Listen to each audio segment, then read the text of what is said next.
আমরা এখন আছি দার্জিলিংয়ে। আর দার্জিলিংয়ে আমাদের হোটেল হচ্ছে দ্য বন রিং হেরিটেজ। তারই আমি রুম ট্যুরটা তোমাদেরকে দিচ্ছি। দেখো, এটা হচ্ছে করিডোরটা। করিডোরের এপাশেও রুম আছে, এপাশেও রুম আছে, তারপরে এদিকেও রুম আছে।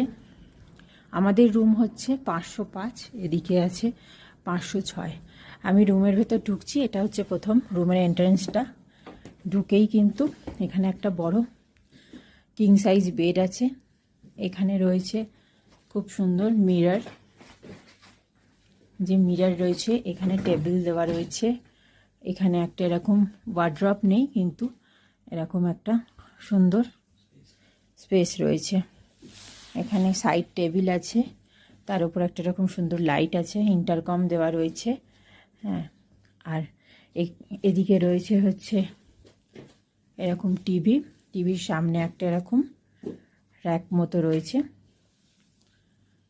আর মেন এই রুমের হচ্ছে যেটা আকর্ষণ, সেটা হচ্ছে রুমের ভিউটা দেখো তোমরা একবার। যদিও ওয়েদার ভালো নেই বলে পুরোটা দেখাতে পাচ্ছি না। এই হচ্ছে রুমের ভিউ, পুরোটা কিন্তু কাঞ্চনজঙ্ঘা ভিউ।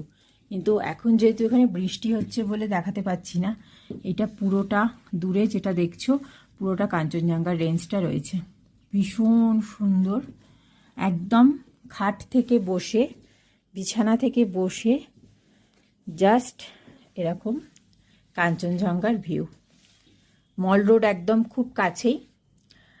তোমরা যদি কেউ দার্জিলিংয়ে আসো, এই হোটেলটা কিন্তু অবশ্যই দেখতে পারো। খুব সুন্দর একটা হোটেল। আর এদিকেও কিন্তু রয়েছে বেডসাইড টেবিল একটা, তার সাথে এরকম ইলেকট্রিক কেটেল আছে, উপরে একটা এরকম ল্যাম্প আছে। এখানে জলের, কফির, মোটামুটি সব কিছুই দেওয়া রয়েছে। খুব সুন্দর। আমি এর কন্ট্যাক্ট ডিটেলস দিয়ে দেবো ডেসক্রিপশন বক্সে, তো তোমরা এটা দেখতে পারো। পরের দিন সকালের ভিউটা তোমাদেরকে দেখাচ্ছি। আমাদের হোটেলের রুম থেকে এই ভিউটা, ঠিক সামনেই কাঞ্চনজঙ্ঘা। পর্দা সরালেই কিন্তু কাঞ্চনজঙ্ঘা। ভীষণ সুন্দর একটা দৃশ্য, মানে খাটে বসে জাস্ট দেখা যাবে কাঞ্চনজঙ্ঘা। সেটাই তোমাদের সাথে শেয়ার করছি। খুব খুব ভালো লাগছে, জাস্ট মন ভালো করা একটা সুন্দর দৃশ্য। যদিও সামনেটা অতটা ক্লিয়ার নয়, বৃষ্টি হচ্ছে বলে, তাও যতটা পারছি তোমাদের সাথে শেয়ার করছি। আর হ্যাঁ, এটা বলে রাখি, এটা কিন্তু আমার কোনো পেড প্রমোশন নয়। আমি জাস্ট যেটা এক্সপিরিয়েন্স করছি হোটেলের রুম থেকে, সেটাই তোমাদের সাথে শেয়ার করছি। হোটেলটা খুব সুন্দর, নিট অ্যান্ড ক্লিন, তাই তো ভাবলাম তোমাদের সাথে শেয়ার করি। তো কেমন লাগলো হোটেলটা অবশ্যই কিন্তু আমাকে কমেন্ট করে জানিও। আর যদি ভালো লাগে তাহলে অবশ্যই লাইক করে দিও। আর যদি আরও বেশি ভালো লাগে তাহলে বন্ধুবান্ধব, ফ্যামিলির সাথে শেয়ার করো।